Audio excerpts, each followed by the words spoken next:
3 months after Typhoon Haiyan destroyed most of their school in Tanawan, a group of Filipino children relived the trauma as a surprise torrential storm drenched what remained of their classrooms at Santo Niño Elementary School. Large puddles formed in their makeshift classrooms and forced the children to huddle in the driest spots, sometimes atop rocks placed on the dirt floor. A UNICEF team was at the school installing a weatherproof tent, but the crew had to repeatedly stop their work to avoid the storm, which was terrifying the young students. The kids were soaking wet, and then they were just there wailing. They started crying, they started panicking, they started looking for their parents.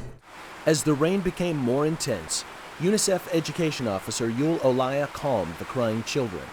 I instructed them to move to a small space where there's a better roofing, and that small space, it's more or less 60 to 70 kids were packed in that small space, and everyone was panicking, including their teachers.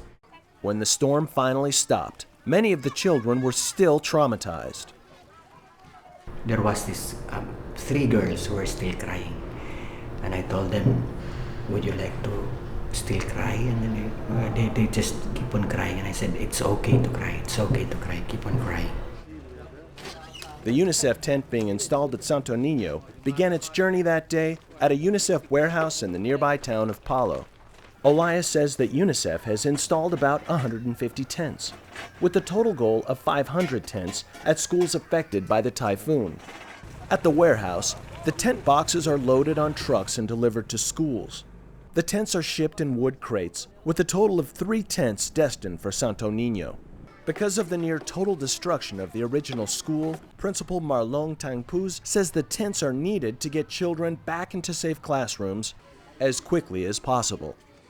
This UNICEF tent is very conducive now for learning because it has walls that trap the winds or the rains, and then it is built elevated from the ground, so the water cannot enter anymore to the inside the tent.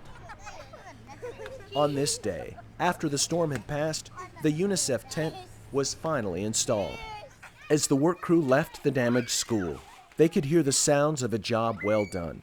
Children inside the tent laughing and playing, just as it should be.